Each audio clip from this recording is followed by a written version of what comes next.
Eric has requested me on Patreon to review the 2019 Russian World War II movie T-34, although it's also been released on the title Iron Fury in some places, which I mainly find to be a catchier title.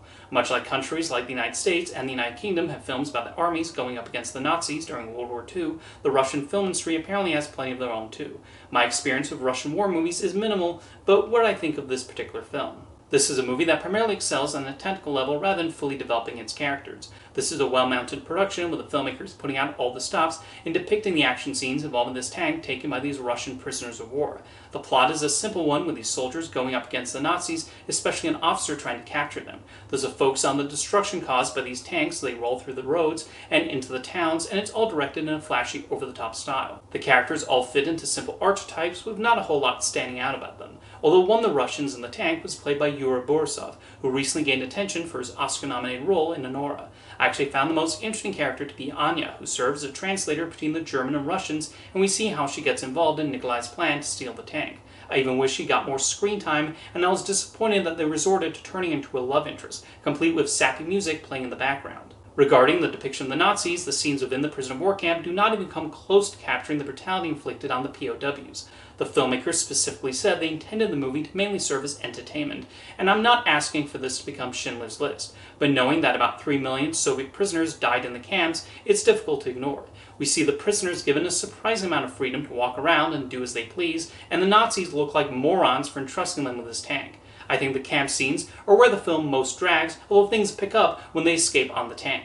I guess the obvious question asked about this movie is whether it could be considered Russian state propaganda. That depends on what specific message and cause this movie is selling to the audience, and the main thing T-34 is telling the audience is Nazis are bad, which is a message most reasonable people would probably agree with. And the Soviets did fight the Nazis during the Second World War alongside the Allies, although the focus of this film is entirely on the Soviet soldiers, without any Americans and Brits in sight. However, it should be noted the movie was partly backed and funded by the Russian government, which completely supported its production and viewed the film as patriotic. The film also received flack from Ukrainians who viewed it as state propaganda intended to glamorize the T-34 tank, which would subsequently be used against Ukrainians and other neighboring countries. And I think the Ukrainian embassies that spoke out against this movie do have a point, and that goes into the question of what qualifies as propaganda meant to amplify current government and its activities. It shows that while one of the principal stated goals of the filmmakers may have been entertainment and just to give audiences a bunch of high-octane action sequences, you cannot brush aside the historical aspects and larger context of the Russian governments, both past and present. I do want to say something to Tubi, which is where I watched the movie, and its handling of subtitles. I don't know whether it's an issue on their end or the distributor who supplied the movie to them, but the subtitles distractingly played about 5 or so seconds before the dialogue. This is the only streaming service where I've encountered this problem, and it should not be that hard to sync up the dialogue with the subtitles.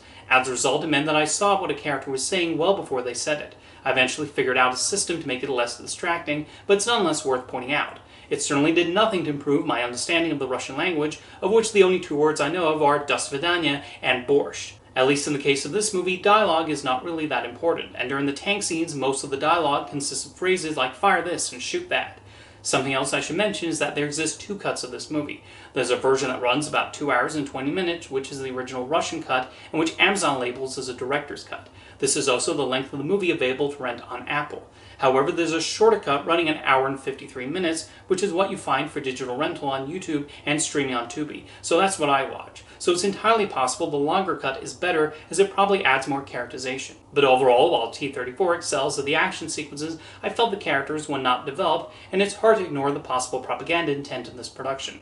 I guess you could argue the movie is trying to go for something akin to Inglourious Basterds, which was not exactly going for historical accuracy, and also depicts a group of soldiers going up against Nazis. And like I said, this is a tradition of Western World War II movies, but this time done from the point of view of Russians. This one just felt slightly short for me, although it's not without its entertaining parts. Now, if you've seen T-34 or Iron Fury, let me know your thoughts in the comments, and thanks for the request, Eric.